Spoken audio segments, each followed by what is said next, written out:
I'm Amanda Rushing, and I have the hiccups. Oops, excuse me, the hiccups. I'm going to show you the cure for hiccups. Very simple. You have your glass of ordinary water.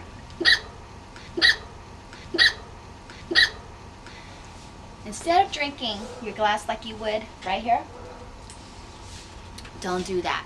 Don't drink it that way, okay?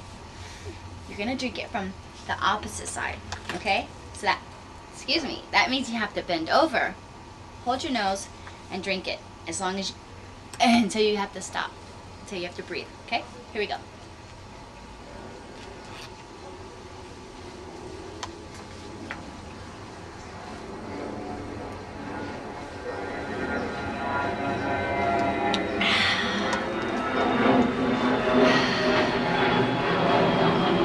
I think it worked. No more hiccups. Problem easily solved.